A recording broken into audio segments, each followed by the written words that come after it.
गुरुर्ब्रह्मा गुरुर्विष्णु गुरुर्देवा महेश्वरा गुरुर्साक्षात् परब्रह्म तस्मै श्री गुरुवे नमः। बोल वृंदावन बिहारी लाल की। पिछली जो रविवार की कथा है उसमें हमने मीराबाई का पूर्व चरित्र सुना है, किस प्रकार से जो ब्रज की एक गोपी माधवी और वो भगवान कृष्ण का दर्शन के विरह में, और भगवान कृष्ण ने उनको दर्शन तो देना चाह रहे हैं लेकिन माधवी जो है दर्शन से नहीं कर पाई, और फिर अंत में भगवान कृष्ण उस पर कृपा कर कर फिर भी उसको दर्शन देते हैं। इसका मतलब यह है कि सीधी बात कि ईश्वर जो है सभी पर कृपा करते हैं। अगर वो जीव उससे वंचित हो, उसको माने या न माने, पर उस पर भगवान कृपा अवश्य करते हैं। और हम उन्हीं जीवों में से हम भगवान को सुमर पाएं या उनका सुमरन नहीं कर पाएं या करें, जब भी वो हमारा पर अपने माता पिता की तरह हम पर कृपा बरसाता रहता है। हाँ, अब यह है कि हम जितनी पात्रता रखेंगे उतना हमको वो देगा। माधवी गोपी को एक क्षणिक दर्शन माधव के होते हैं। जब वो कलश यमुना जी में भरने जाती है, जब क्षणिक दर्शन होते हैं, और वो ही दर्शन फिर वो उस दर्शन को बार बार करने की इच्छा रखती है कि मेरे को वो श्याम सुंदर के दर्शन हो जाए माधवी को, लेकिन फिर वो दर्शन उनको प्राप्त नहीं होते।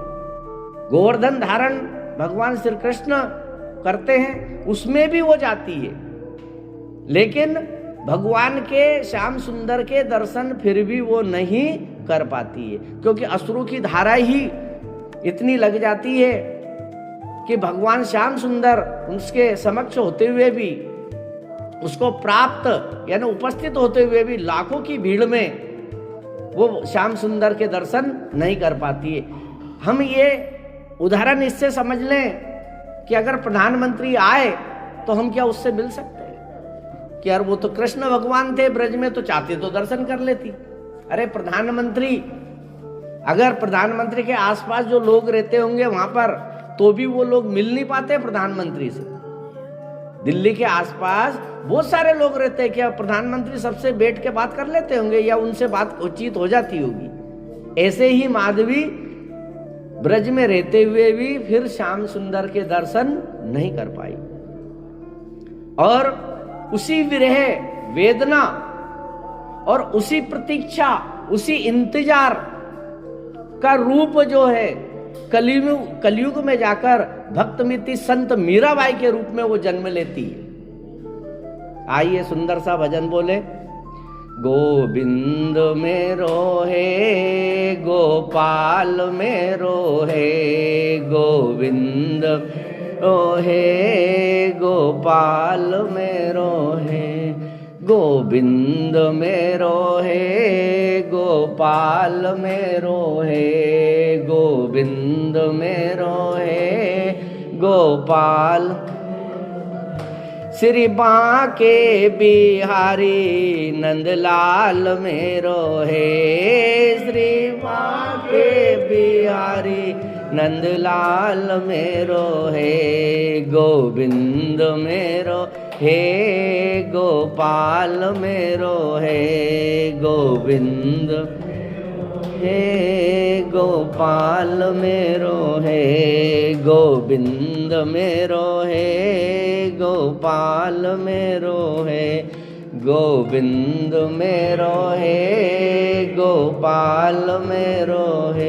श्री बांके बिहारी नंदलाल मेरो है, बांके बिहारी नंदलाल मेरो है, श्री बांके बिहारी नंदलाल मेरो है, श्री बांके बिहारी नंदलाल मेरो है, गोविंद मेरो है, गोपाल मेरो है, गोविंद मेरो है, गोपाल मेरो है, गोविंद मेरो है, गोपाल मेरो है, गोविंद मेरो है, गोपाल मेरो है।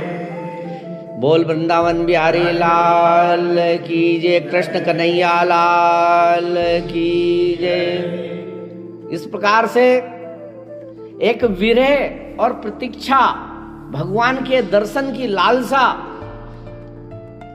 उस माधवी के मन में उस समय जो जन्म लेती है और बार बार भगवान कृष्ण के लिए ललायत रहती है कि मैं कृष्ण जी के दर्शन कर लूं, कान्हा के मैं दर्शन कर लूं, ठाकुर जी के मैं दर्शन कर लूं, लेकिन दर्शन नहीं कर पाती। वही विरह और उसी विरह की प्रतीक्षा, और भगवान कृष्ण ने उससे कह भी दिया था कि माधवी अब मैं सोच, हजारों वर्ष बाद तू अब हजारों वर्ष, एक युग के बाद मेरे दर्शन कर पाएगी। तो वो मनी मन भगवान को वे प्रार्थना भी करती है कि हे नाथ, लेकिन फिर उसको ये भी कह देते हैं कि जब मेरी श्याम सुंदर की मूर्ति एक संत लेके आएगा, जब तेरे को वो पूर्व जन्म का प्रत्यक्ष तेरे को दिखाई देगा, पूर्व जन्म की तेरे को याद स्मृति आ जाएगी उस समय, और तू फिर मेरे ही भक्ति के में लग जाएगी, और तू संसार में इस कलयुग में भक्ति की स्थापना करेगी। तेरे चरित्र को पढ़कर गोविंद को पालेंगे, उस कृष्ण को पालेंगे तेरे ही चरित्र से, तेरे गीतों को।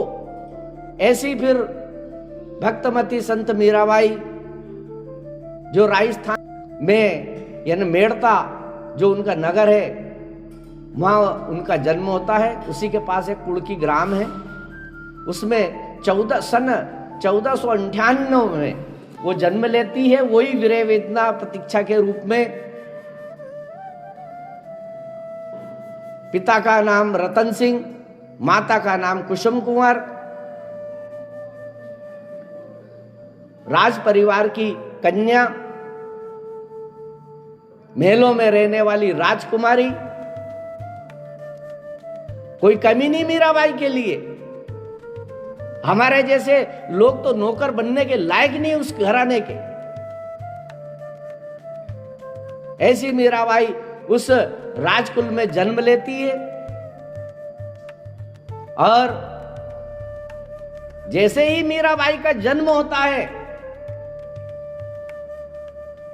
तो उनका नाम, उनके जो कुलगुरु, हर राज परिवार का कोई गुरु होता है, तो उनका वैसे तो नाम उनका मिहिरा बताया गया है, लेकिन अब भ्रंश कलयुग में बार बार नाम उच्चारण, क्योंकि 2 अक्षर के नाम हम ज्यादा और सरल भाषा में उनको कहने लगते हैं, इसलिए उनका नाम फिर मिहिरा से मीरा हो गया, क्योंकि नाम राशि तो वही हुआ, मीरा भी और मिहिरा भी। सरल करने के लिए फिर मीरा उच्चारण ज्यादा हो गया, इसलिए वो नाम मीरा में ही ढल गया। मिहिरा का अर्थ होता है सूर्य भगवान की किरणें, यानी भगवान जो सूर्य है उसकी किरणों को संस्कृत में मिहिरा कहते हैं। ऐसी मीरा का नामकरण संस्कार हुआ। बंधुओं, मनुष्य जीवन में 16 संस्कार बताए गए। 16 संस्कार में से हम इस जीवन में ज्यादातर हम 5-7 संस्कारों के नाम जानते हैं, और कुछ 2-4-5 संस्कार तो हम बिल्कुल हम जानते नहीं है, पर 2-5 संस्कार अवश्य हमारे जीवन में इस हिंदू संस्कृति, सनातन संस्कृति में सभी मनुष्यों के होते हैं। उनमें से हमें पता है कि नामकरण संस्कार जब बच्चा जन्म लेता है तो यहां से प्रारंभ हो जाता है। तो मीराबाई का भी नामकरण संस्कार हुआ। फिर एक संस्कार और भी होता है जिसमें बच्चे को माता पिता या दादा दादी कोई भी मीठा पदार्थ यानी शहद चटाया जाता है, उसको जात कर्म संस्कार बोलते हैं। इसके बाद आता है मुंडन संस्कार। हम मुंडन करवाने जाते हैं। आजकल तो देवी देवता की हम कहते थे कि मान है उसके, तो उस बहाने से किसी भी पर मुंडन संस्कार होता है। और इसके बाद एक संस्कार आता है अन्नप्राशन संस्कार। ये 7वां संस्कार आता है, अन्नप्राशन संस्कार। और आखिरी का जो है संस्कार वो अंत्येष्टि संस्कार होता है, वो 16वां संस्कार है। अंत्येष्टि संस्कार यानी जो व्यक्ति मर जाता है उसको फिर चिता विधिवत शास्त्रों के मत अनुसार और हम उसकी अंत्येष्टि करते हैं। तो जन्म से लेकर मरण तक हमारे 16 संस्कार हमारे वेद पुराणों में हमें बताए गए हैं। उनमें से आज मीरा का कौन सा संस्कार होने जा रहा? अन्नप्राशन संस्कार वो हो गया। तो उस अन्नप्राशन संस्कार का ये है कि वो 8-10 माह के बालकों का किया जाता है, यानी अन्न उसको खिलाना। दादा दादी, नाना नानी जो बड़े घर के होते हैं, पंडित जी को बुलाकर और गणेश गणपति की पूजा कराकर और फिर उसको, अब राज परिवार में तो ऐसा है कि चांदी की कटोरी और चांदी की चम्मच से खीर आदि खिलाई जाती है बड़ों के द्वारा। ये भी विधा है कि बच्चों के आगे कुछ चीजें रख दी जाती है, कुछ पैसे हैं, कुछ किताब है, कलम है, चारों मेर उसके रख दी जाती है और बच्चे की मर्जी देखी जाती है कि इनमें से किस चीज को वो उठाता है। खेल खिलौने सब जो भौतिक इस कलयुग की जो है सुविधाएं वाली जो चीजें हैं जिससे उसका वास्ता पड़ने वाला है, उन सामग्रियों को भी रख दिया जाता है। ये परीक्षण किया जाता है कि बालक या बालिका किस चीज पे अपनी रुचि दिखाएगा इस संसार में, यह पहचानने के लिए, एग्जामिनेशन करने के लिए उसका। तो मीराबाई के वो तो राज परिवार से थी, अन्नप्राशन संस्कार हुआ और वही उसका भी किया गया। बहुत सारी चीजें उसके आसपास फैला दी गई। मीराबाई ने उन चीजों को ना देखा न छुआ। तो ये क्या हो रहा है? और मीराबाई रोने लग गई, यानी उसको संसार की वस्तु में कोई रुचि नहीं है। तो मीराबाई कोई, इसका मतलब है कि मीराबाई कोई सामान्य नहीं थी, वो एक असामान्य प्राणी था, असामान्य जीव था। जिन बालकों की रुचि भौतिक सुविधाओं में अगर दिखे तो समझो कि वो संसार के मार्ग में आगे बढ़ रहा है, और सभी बढ़ते हैं, हम भी बढ़ते हैं। मीराबाई ने उन चीजों को 10 माह की उस बालिका ने कोई रुचि नहीं दिखाई। और जैसे ही उनके जो दादा थे राव दूधा, और हमेशा अपने पोता पोतियों से दादा और दादी का प्रेम सर्वाधिक होता है, ऐसे ही मीराबाई के साथ वो आए कि बच्ची बहुत रो रही है, मीराबाई बहुत रो रही है, उनकी गोद में दिया गया। भगवान जब आते हैं और उनके भक्तों को जब इस धरती पर भेजते तो उनकी जो है हर चीज जो जो उनके काम आएगी उनको भी अवतरित कर देते हैं, क्योंकि उन्हें पता है कि लीला होना है। भाई राम जी आए तो लक्ष्मण भरत शत्रुघ्न भी आए, पूरी रचना वो अपनी लीला की कर देते। किस चीज पे क्या, जनक नंदिनी जनकपुर में उनका भी जन्म हुआ। तो जैसे राव दूधा को उनको गोद में दिया गया तो मीराबाई ने हाथ अपने जैसे लिया तो राव दूधा के ऊपर, उनके जो मुकुट के ऊपर मोर लग रहा था, मोर पंख, उस पे हाथ लगा दिया। अरे कि भैया इसको, मीरा को तो मोर पंख चाहिए। जैसे ही मोर पंख दिया मीराबाई का रोना बंद हो गया। तो मीराबाई, जो बच्चे जो देखते हैं, जिनकी संगति जिन चीजों में लगती है, उनका स्वभाव भी वैसे ही उनको आगे बनाता है।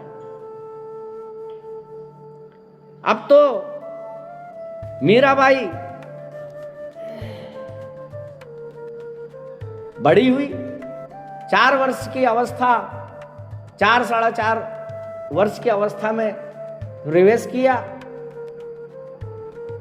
मीराबाई के जो दादा थे राव दूधा, उनको भगवान के सत्संग में बड़ा आनंद प्राप्त होता था। तो संतों को, जो भी संत आते उनका स्वागत करते थे, इसलिए उन्होंने संतों की सेवा के लिए सेवा सदन बनवा रखा था, जहां पर संत आकर रुकते थे, यानी सत्संग भवन या संत भवन मेड़ता में उनने बनवा रखा। उसमें विभिन्न जो भी द्वारका से वृंदावन जो की यात्रा में जो आते जाते थे, वो संत सभी वहां रुकते थे और वहां का प्रसाद पाते थे, भगवान का भजन करते थे।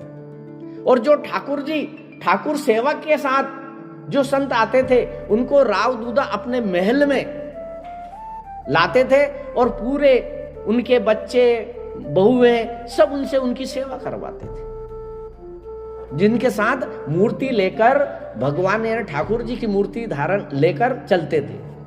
भगवान कृष्ण की मूर्ति धारण कर कर जो संत रहते थे उनको अपने महल में ले आते थे। तो संतों की सेवा राव दूधा बहुत करते। संत आते थे तो बड़े खुश होते और उनका सत्संग सुनते थे, और पराक्रमी भी थे, वीर भी थे, क्योंकि ये राजस्थान की भूमि, यहां वीरों ने जन्म लिया है। तो संत को देखकर और कोई मनुष्य अच्छे सत्कर्म करने वालों को देखकर अगर हमारे अंदर हर्ष हो तो समझो कि हमारे अंदर कुछ अच्छी भावना भगवान के प्रति है। और नहीं तो अपने लोभ लालच देख के उनसे ही अगर हम खुशी हो तो समझो कि हमारे अंदर भी लोभ लालच ही है। फिर उनसे ही हमारे संपर्क, अच्छे सत्कर्म वाले व्यक्ति से हमारे संबंध नहीं है, तो हम भगवान से जुड़ नहीं सकते, भगवान का भजन नहीं कर सकते उतना। तो संतों को देखकर राव दूधा बड़े खुश होते थे। मेरे मन में तो यही बड़ो चाव, संतन को देखूं आव तो। मेरे मन में तो यही बड़ो आव, संतन को देखूं आव तो। मेरे मन में तो यही बड़ो चाव, संतन को देखूं आव तो। मैं कोई बड़ो चाव, संतन को देखूं आव तो। बड़े भाग से संत पधारे, उठ कर करूं प्रणाम। बड़े भाग से संत पधारे, बड़े भाग से संत पधारे उठ कर करो प्रणाम। बड़े भाग से सेवा करूं भाग्य मेरे जागे, सेवा करूं भाग्य मेरे जागे, सेवा करूं भाग्य मेरे जागे, सेवा करूं भाग्य मेरे जागे। घर में ही आए चारों धाम, घर में ही आए चारों धाम। मैं संतन को देखूं आव तो मेरे मन तो चाव, संतन को देखूं आव तो। संत हमारे मात पिता है, संत हमारे मात पिता है, संत भाई और बंधु, संत हमारे मात पिता है, संत और भाई बंधु।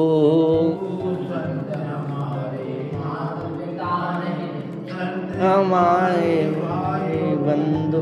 संत मिलावे राम जी से, संत मिलावे, संत मिलावे राम जी से,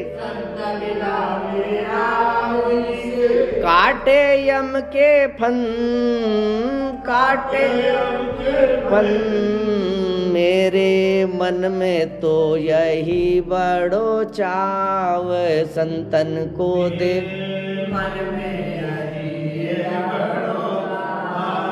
संतन को देखूं आव तो।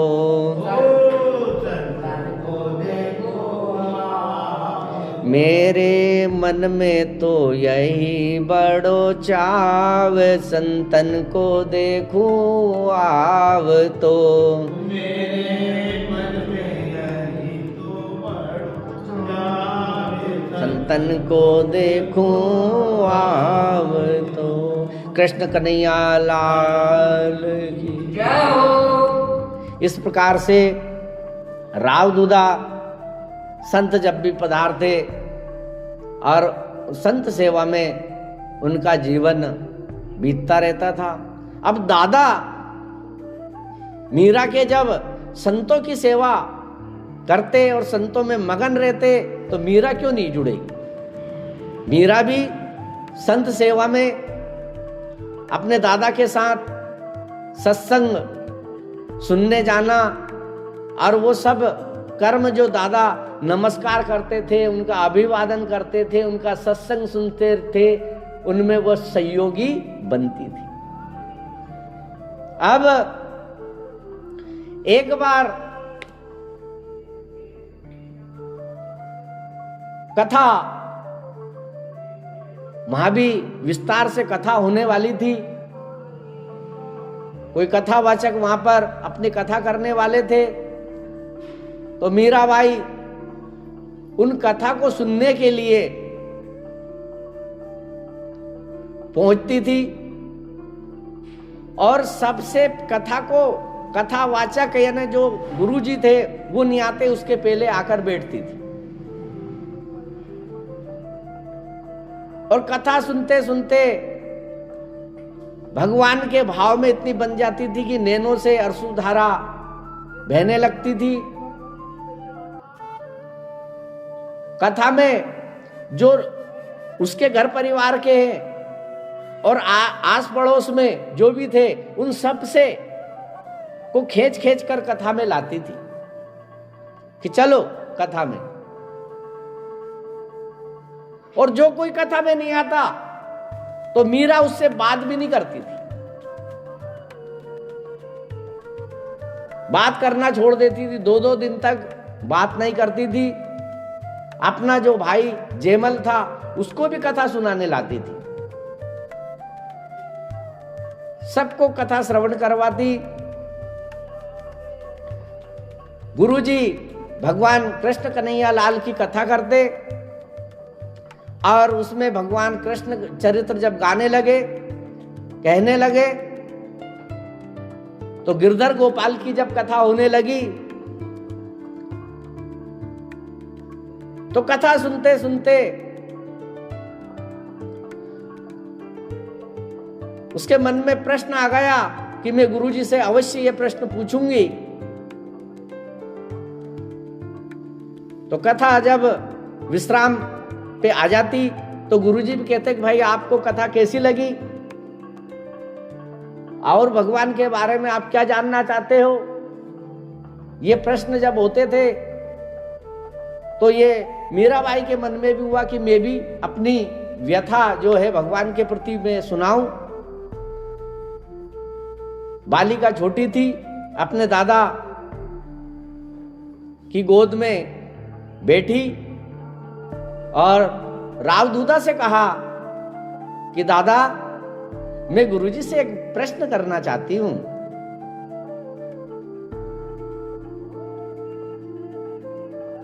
तुम मुझे ले चलो। गुरुजी के पास ले गए। गुरुजी से कहा,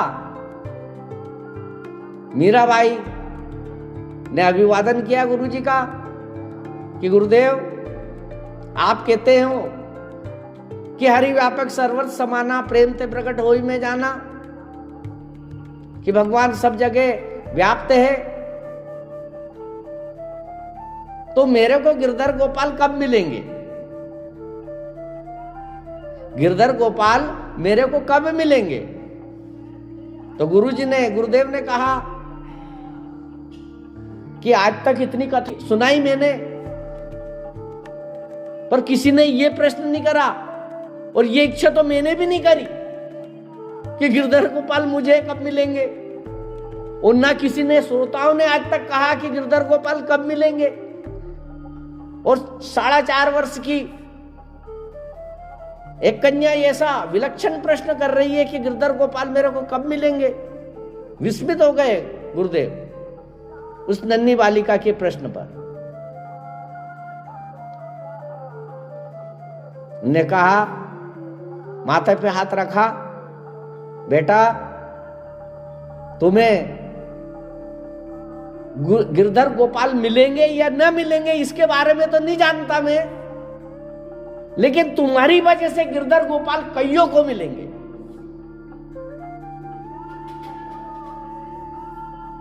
ऐसी विलक्षण छवि आप में है। ऐसा गुरुदेव का आशीर्वाद और ऐसा मीराबाई का प्रश्न। मीराबाई, अब एक बार का समय होता है कि मीराबाई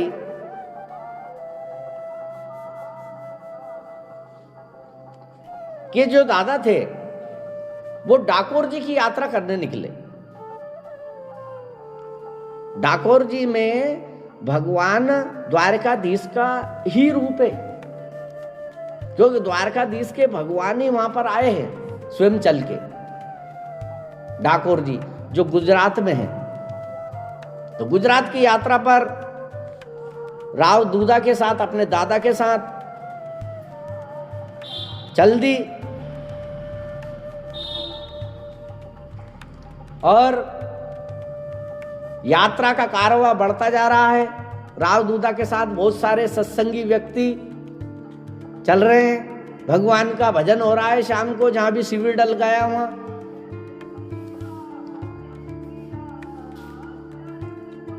एक जहां पर उन्होंने पड़ाव डाला वहीं एक संत का आश्रम था।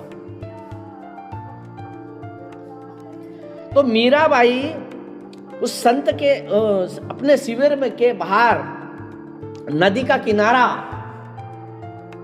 और वहां पर खड़ी है, और नदी के पिल्ली पार एक संत का आश्रम। संत अपनी साधना में, योग साधना में बैठे हैं, उनको निहार रही है। मीराबाई अन्य चीजों को नहीं देख रही है वहां पर कि बाजार लग गया तो मैं ये चीज खरीद के लाऊं, इन चीजों में व्यस्त रहूं। मीराबाई को हर जगह शुभ चीज देखने की आदत है। संत का दर्शन कर रही है। इतने में राव दूधा आए तो देखो कितने विलक्षण साधु जो है साधना कर रहे हैं। तो राव दूधा से कहकर, यानी दोनों दादा और पोती, और नाव लेकर उस पार जाते हैं और संत से मिलन होता है। संत का नाम था निवृत्ति नाथ। निवृत्ति नाथ ने मीराबाई से प्रश्न किया कि आपका परिचय, तो कि मैं संतों की और सत्संग में रहने वाले राव दूधा की पौत्री मीराबाई, और बहुत सारा उनके बीच में वार्तालाप हुआ।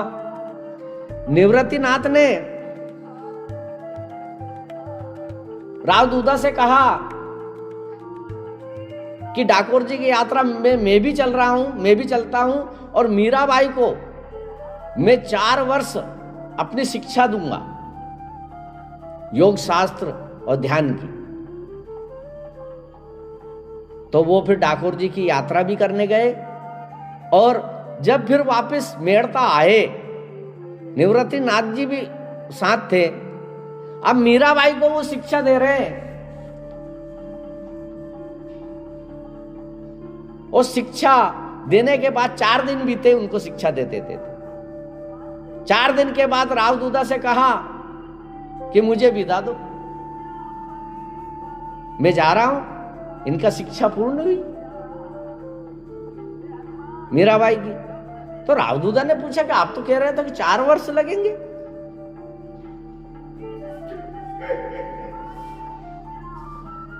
तो राव दूधा से उनने फिर कहा, 1 दिन की शिक्षा मीरा ने एक दिन में 1 वर्ष की शिक्षा प्राप्त की। ऐसी विलक्षण कन्या है आपकी महाराज, कि जो चीज का मैं ध्यान करता हूं उसके बारे में वो जब ध्यान करती है, तो जहां मैं नहीं पहुंचता उसके मेरे को बता देती है उससे आगे। योग मार्ग में भी यही हुआ। ये सामान्य जीवनी है महाराज, ये असामान्य जीव, भगवान भक्ति में रमा जीव है। इसलिए 4 दिन में 4 वर्ष की शिक्षा पूर्ण हो गई। निवृत्ति नाथ जी चले गए। मेरे तो गिरधर गोपाल दूसरो न कोई, मेरे गिरधर गोपाल दूसरो न कोई, जाके सिर मोर मुकुट मेरो पति सोई, मेरो पति सोई, मेरे तो गिरधर गोपाल दूसरो न कोई, मेरे तो गिरधर गोपाल दूसरो न कोई। बोल वृंदावन बिहारी लाल। अब आगे मीरा बाई के जीवन में जो भगवान कृष्ण ने कहा था वो पल आने वाला, क्योंकि राव दूधा संतों की सेवा में तो लगते ही थे, साथ में जो ठाकुर जी साथ लाते थे, ठाकुर साथ रखते थे, यानी भगवान की मूर्ति साथ लेकर जो यात्रा करते थे संत, उनको अपने महल में भी ठहरा लेते थे। तो ऐसे एक विलक्षण साधु गिरधर नागर की मूर्ति लेकर और यात्रा कर रहे थे, और भगवान के भजन में मस्त होकर चल रहे थे। तो राव दूधा उनको अपने महल लाए, महल लाकर उनका स्वागत सत्कार किया, और भगवान बांके बिहारी की मूर्ति उन्होंने उनके महल जहां भी उनको निवास दिया वहां पर बिठा दी। गिरधर लाल की मूर्ति थी वो। गिरधर लाल यानी गिरधर लाल की मूर्ति ऐसी होती है, हाथ ऊंचा होता है कृष्ण भगवान, वो गिरधर की मूर्ति। वो मूर्ति बिठा दी, भगवान की सेवा में लीन रहना। 40 वर्ष की सेवा ठाकुर, 40 वर्षों से भगवान गिरधर गोपाल की सेवा कर रहे थे, यानी 55-60 साल की उम्र की हो गई होगी। अपनी सेवा भाव में राव दूधा के यहां पर लगे रहे। मीराबाई आई, वो भी बैठ गई सामने और सत्संग भी सुना रहे राव दूधा को। मीराबाई भी बैठ गई। सत्संग सुनते सुनते संत का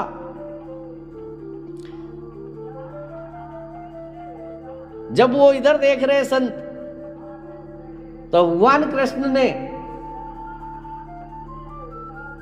अपनी आंख खोल दी, अपने नैन को खोला, ये सिर्फ मीराबाई को दिखा।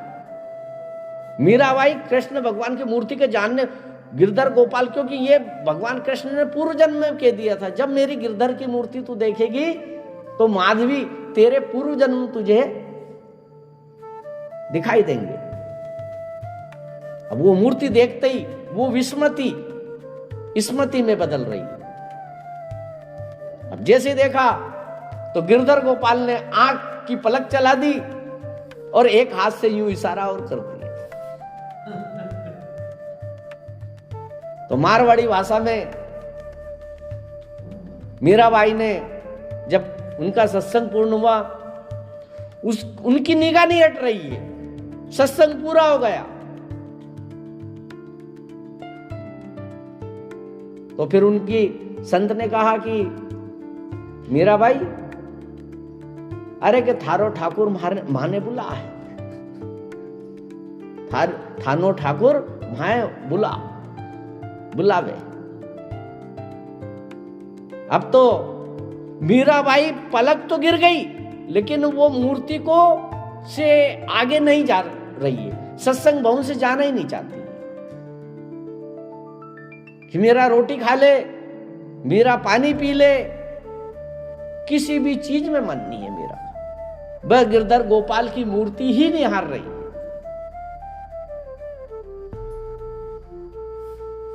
जैसे तैसे खींच खांच के उसको उसकी मां वगैरह कुसुम कुंवर ले गई, लेकिन रो रो के बुरा हाल, मां मुझे तो वो गिरधर गोपाल की मूर्ति चाहिए। अरे भैया, संत की मूर्ति है, वो सेवा करते हैं, वो क्या अपने को मूर्ति देंगे क्या? अब तो क्योंकि बालक तो थी सही, जिद बोल दो, मचल जाना बोल दो, उस पे ही ध्यान केंद्रित हो गया मीराबाई का कि मुझे तो मूर्ति चाहिए। तो संत के पास जब ज्यादा ही बात बढ़ गई, उनका प्रेम ज्यादा ही हो गया मीराबाई का, तो माँ ने जाकर उनसे संत से विनती करी, हे सन्यासी, हे साधु जी, आप ये कुछ समय के लिए मूर्ति आप मीराबाई को भी दे सकते हो। तो कि मैं मूर्ति तो एक पल भी मेरी निगाह से मैं भी अलग नहीं कर सकता, ये मेरे प्राण है। 40 वर्षों से मैंने कभी इनको अलग नहीं किया। जब अनुय विनय होने लगा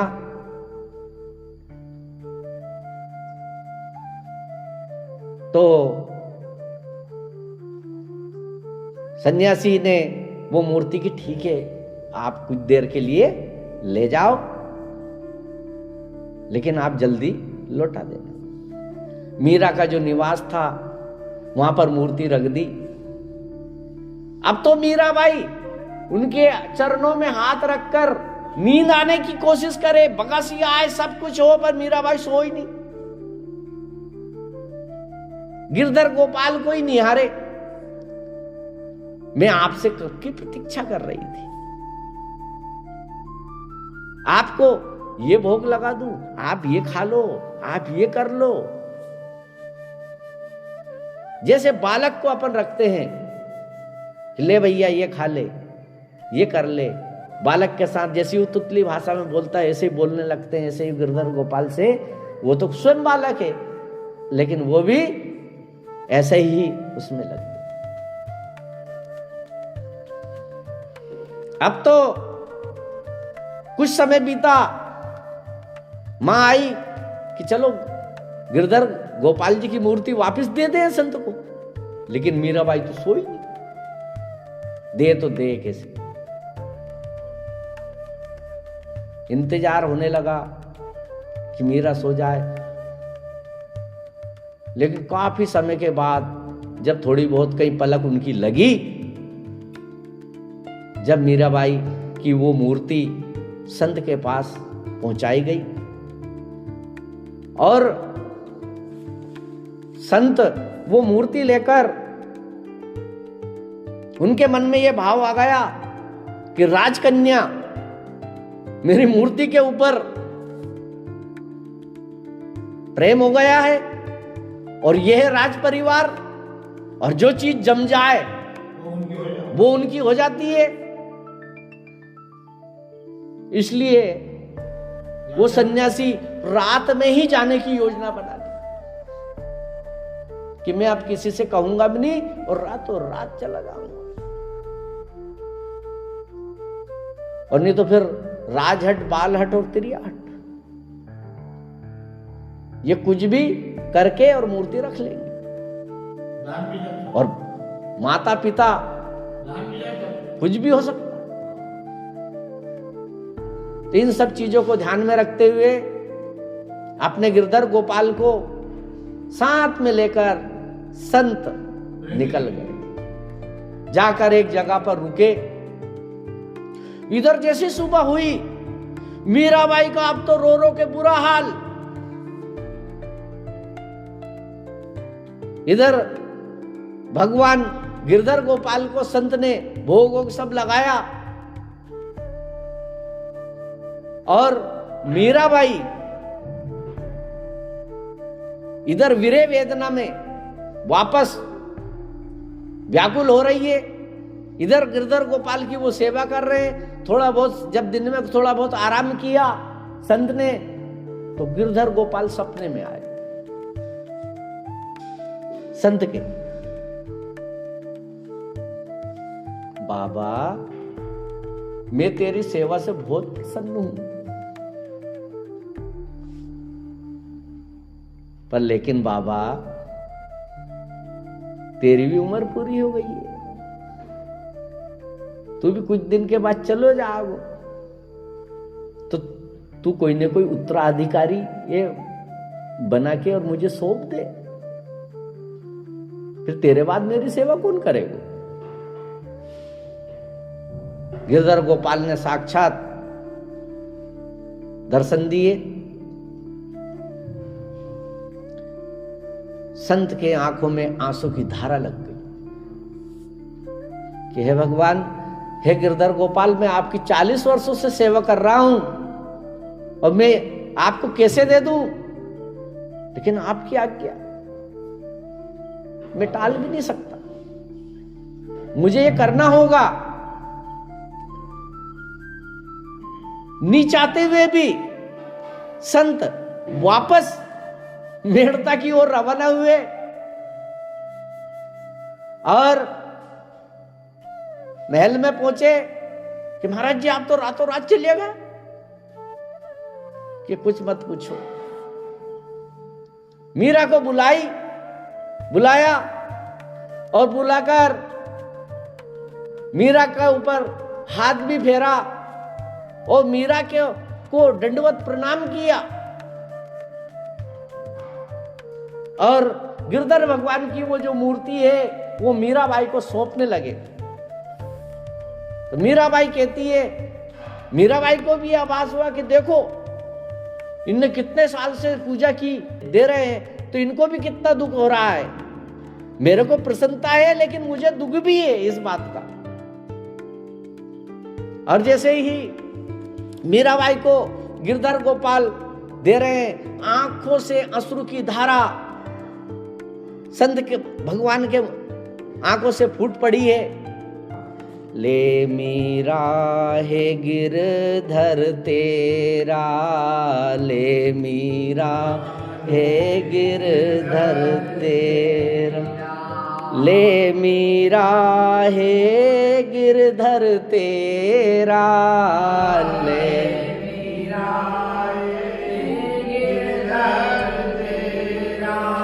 गिरधर तेरा, गिरधर तेरा,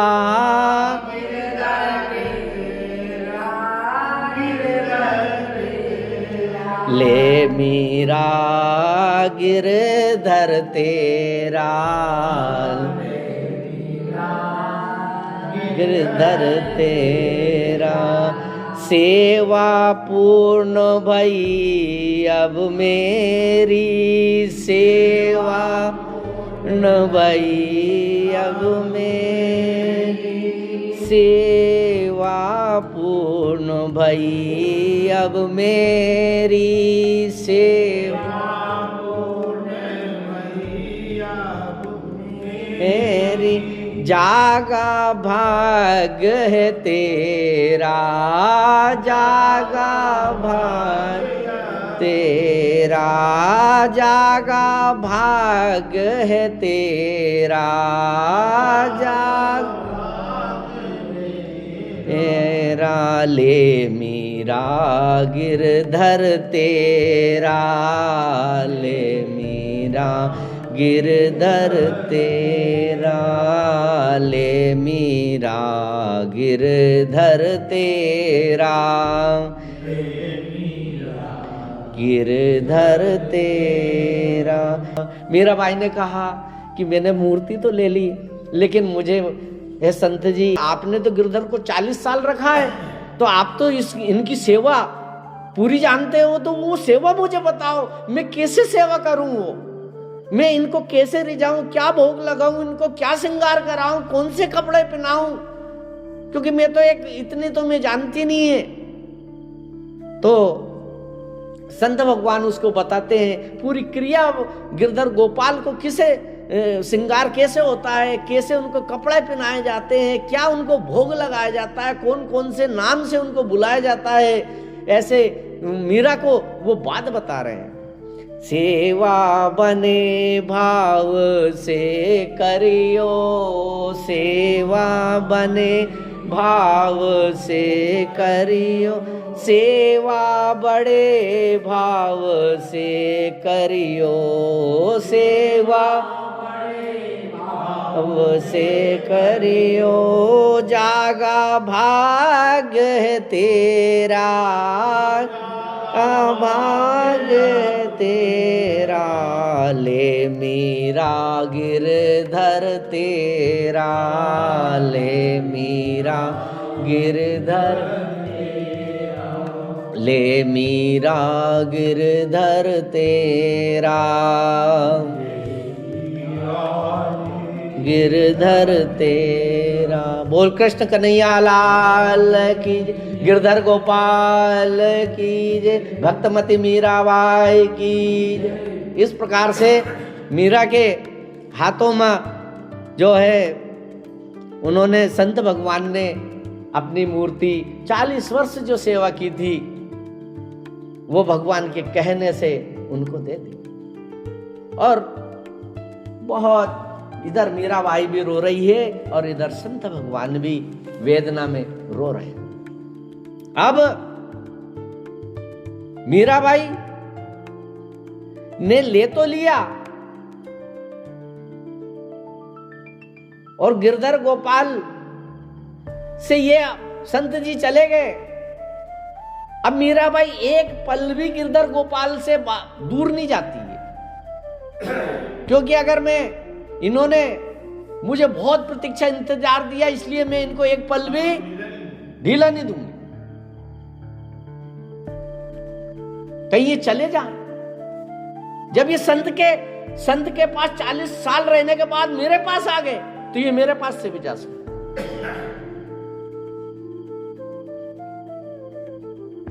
और भगवान कृष्ण कन्हैया से कहती है कि तुम उनके पास से आ गए, तुम मेरे पास से भी जा सकते हो, लेकिन मैं तुम्हें जाने नहीं दूंगी। अब तो मीराबाई और उनकी अवस्था बढ़ गई, और बढ़ने के बाद एक बार अब वो जो मूर्ति ले ली, उनके लिए एक मंदिर बनवाया राव दूधा ने मीराबाई का के कहने से, और उस मंदिर का नाम रखा श्याम कुंज। और उसके श्याम कुंज में तरह तरह के फूल के पौधे लगाए, एक सरोवर बनवाया, और मंदिर में भगवान गिरधर गोपाल की मूर्ति को विराजमान किया। अब तो मीराबाई का समय वहीं पर श्याम कुंज में बीतने लगा, सखी सहेली भी उनके साथ रहने लगी।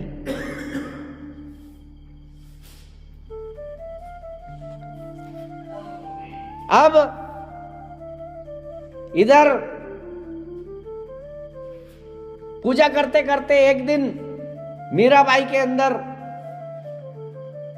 क्योंकि वो दर्शन एक दिन आंख खोली थी, वो हुआ था मूर्ति में से। इसके बाद आज मीराबाई गिरधर गोपाल को निहार रही है, और निहारते निहारते उन्होंने सरोवर की ओर जो देखा, और देखने के बाद देख रहे कि उस पे ऊपर कमल खिले हुए,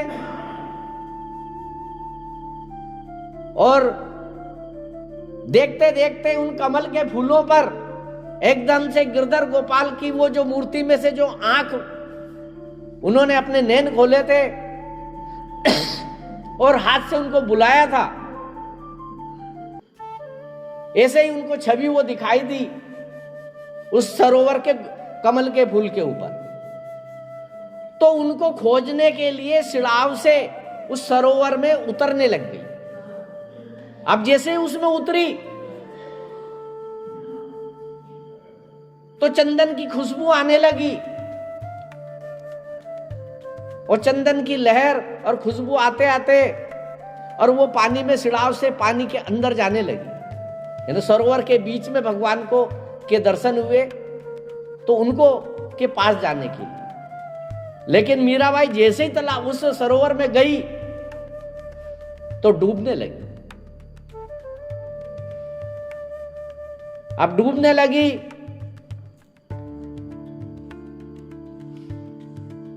तो सखियों ने जाकर कि मीराबाई ये क्या कर रही हो, तो उसको पकड़ के मीराबाई को निकाल के लाए, और माधव के मंदिर में उनको बिठा दिया गया,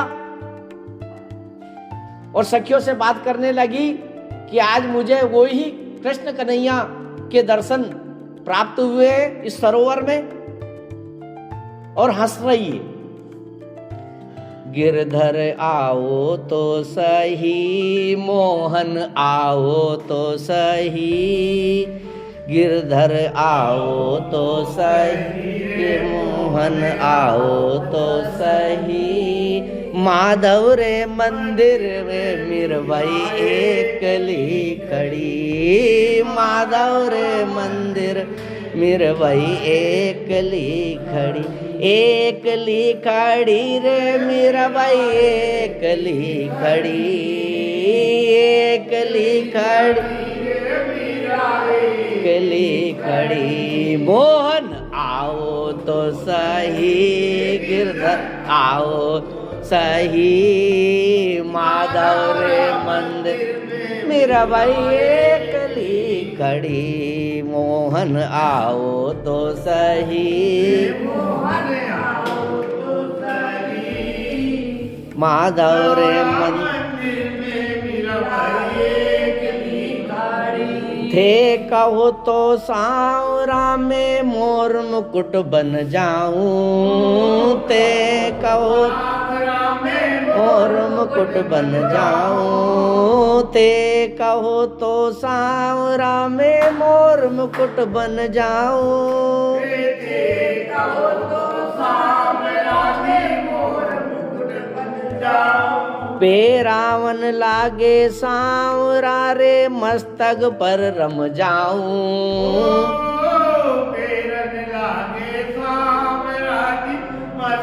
पर रम जाऊं, मोहन आओ तो सही, गिरधर आओ तो तो सही, माधव रे मंदिर मेरा भाई एकली खड़ी। मोहन आओ तो सही, गिरधर आओ तो सही, अरे मंदिर में मेरा भाई एकली खड़ी। बोल वृंदावन बिहारी लाल की, मोर मुकुट वंशी वाले गिरधर गोपाल की जय, भक्तमती मीराबाई की जय।